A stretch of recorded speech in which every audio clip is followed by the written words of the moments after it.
Bonjour, aujourd'hui on va parler d'un élément essentiel en électricité comme en électronique. Il s'agit du transformateur. Ici on a plusieurs types de transformateurs, plusieurs configurations possibles. On verra ça juste après.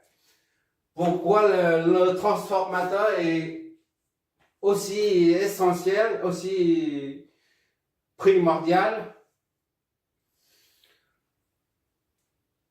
Prenons un exemple.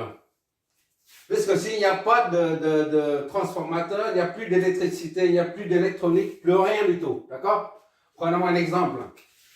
Sur la centrale EDF, par exemple, qui produit l'énergie.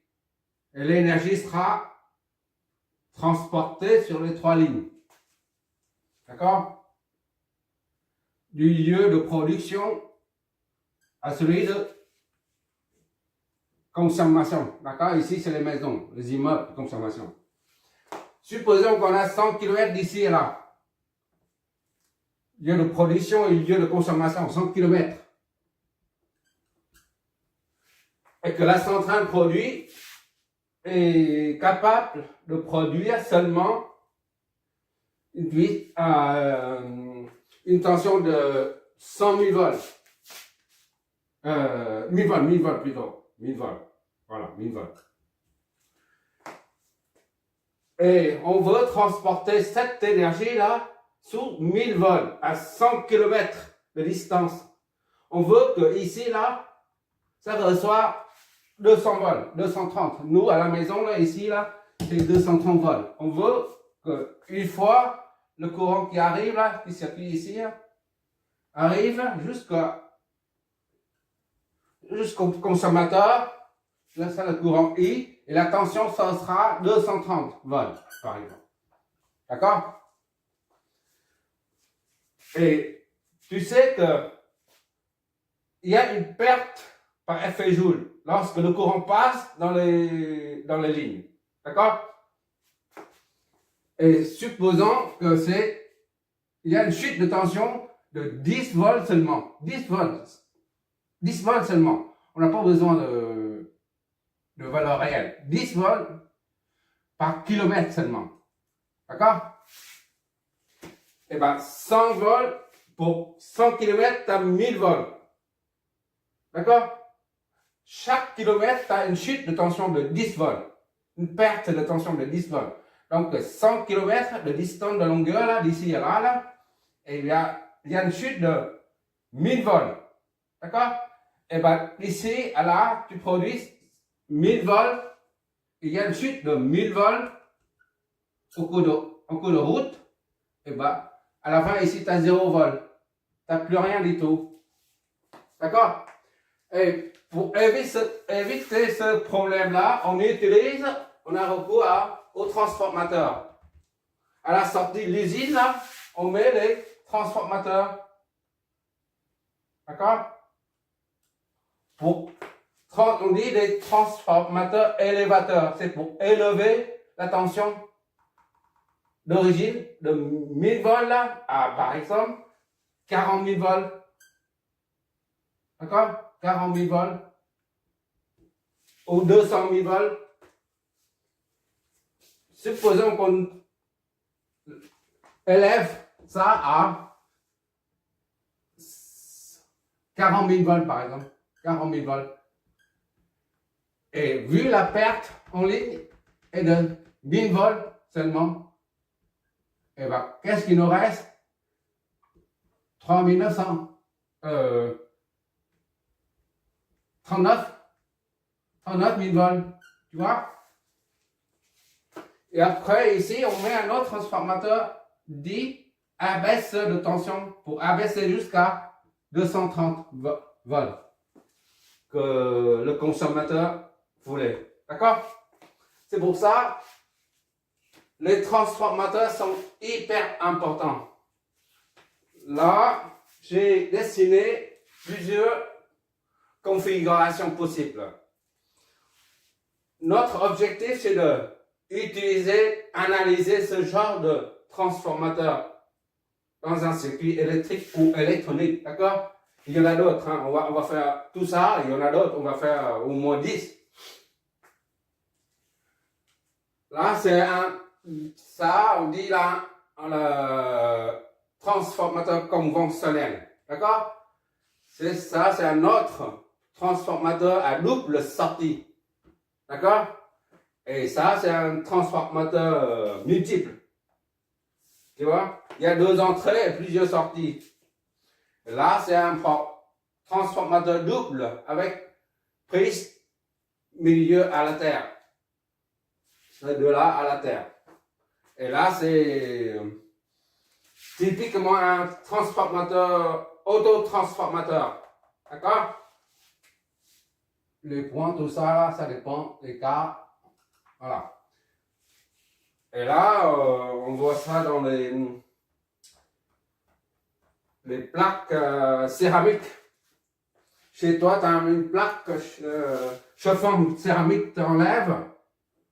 Ici, là, la plaque chauffante, mais on a dépanné pas mal non plus. C'est très simple à dépanner. Surtout quand il s'agit de ça, c'est hyper simple.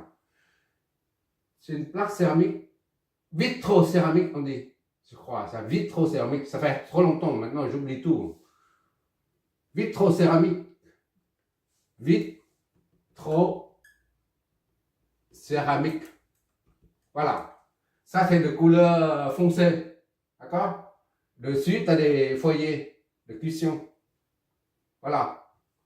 Tu mets les casseroles dessus, là. Hein? Mais il ne faut pas nettoyer avec des choses trop dures, sinon ça va créer des rayures et c'est pas bon. Là, si tu enlèves, tu dévisses, tu enlèves, tu verras des bobines dedans.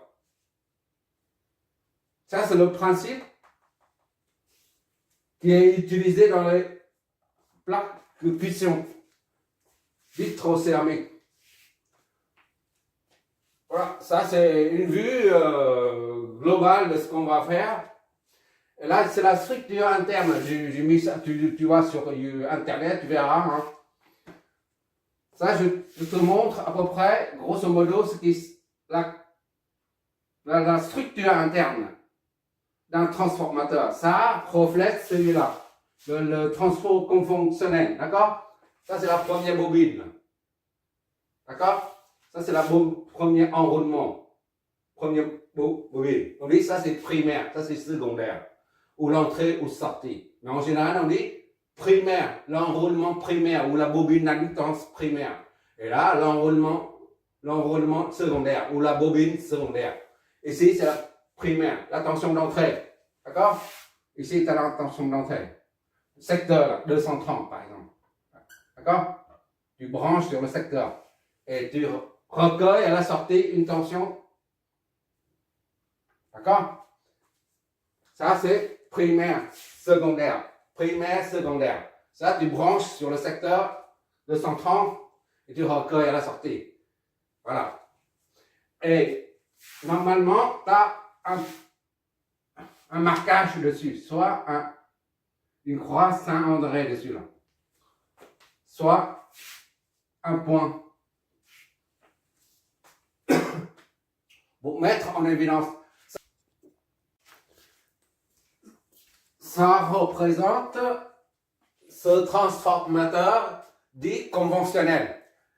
Ça, c'est ce qu'on voit sur le schéma. D'accord? Sur le schéma électrique ou électronique, on voit ça.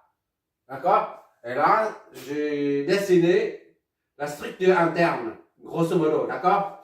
Pour visualiser un peu les enroulements. Ça, on appelle l'enroulement primaire ou bobine primaire. Ça correspond à ça. D'accord? Le trait rouge là. Et là, ça, c'est l'enroulement secondaire. Et ça correspond à ça. Ici, tu raccordes au secteur 230 volts. Comme nous, là, à la maison, là. 230 volts. D'accord? Ça, c'est 230 volts. Et tu recueilles à la sortie une tension qui dépend du rapport de transformation. On verra ça après. D'accord?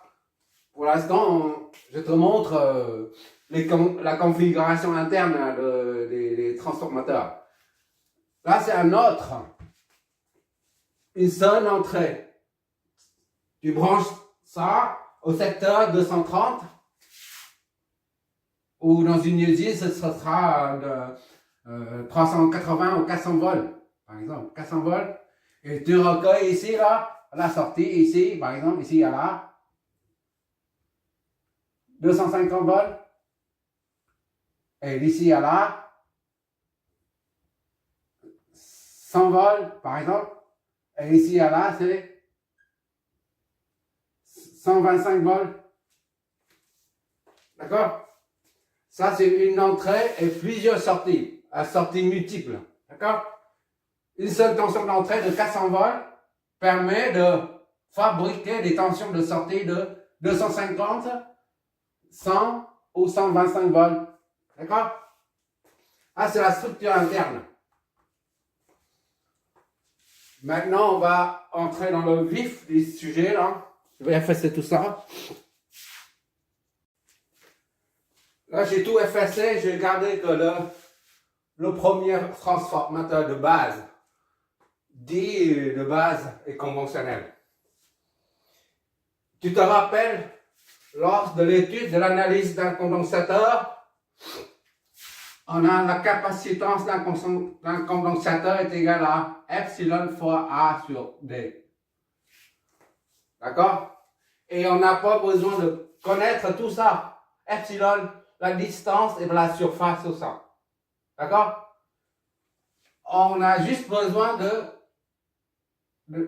la valeur de C seulement. On ne s'intéresse pas à ça. Ce sont des éléments que le constructeur utilise pour fabriquer le condensateur. On ne s'intéresse pas à ça. Nous, ce qu'on veut pour un condensateur, c'est marqué dessus, C est égal à 10 millifarad par exemple. Et la tension maxi, Vmax ou nominale, c'est 400 volts, à ne pas dépasser. C'est tout ce qu'on a besoin pour analyser un condensateur. On n'a pas besoin de ça, ni ça, ni ça. D'accord? De même, pour un transformateur qui est composé de deux bobines d'inductance L. Sachant que L est égal à L au carré fois mu fois S sur L, la longueur d'une bobine. D'accord? L, c'est là. Et nous, idem ici, pour analyser un transformateur, on n'a pas besoin de connaître les caractéristiques, les propriétés, les propriétés, ou c'est pas là, les propriétés d'une bobine. Ni S, ni mu, ni nombre de tours. D'accord? Le nombre de tours là, ça c'est 1, 2, 3, 4, 5. N est égal à 5 tours. D'accord? On n'a pas besoin de tout ça. La longueur de la bobine, on s'en fiche aussi. D'accord? D'ailleurs, on n'a pas besoin non plus, on n'a pas non plus besoin de l'inductance. Si c'est inductance égale à 0,5 Henri, par exemple, on n'a pas besoin de cette valeur pour analyser un transformateur. D'accord? Même l'inductance mutuelle, qui est écrit comme ça, ça s'appelle l'inductance N, c'est l'inductance propre. Inductance propre. C'est-à-dire, on entend parfois dire c'est self, inductance, voilà, inductance, self, son nom est propre. Et M, c'est inductance mutuelle entre les deux bobines, d'accord? Avec les champs magnétiques, tout ça, bon. Mais tout ça, on n'a pas besoin ni de l'inductance propre, ni de l'inductance mutuelle, ni tout ça pour analyser un transformateur. D'accord? On a besoin une ou deux choses seulement. Je vais indiquer ici ce qu'on a besoin pour analyser un circuit à transformateur. D'accord?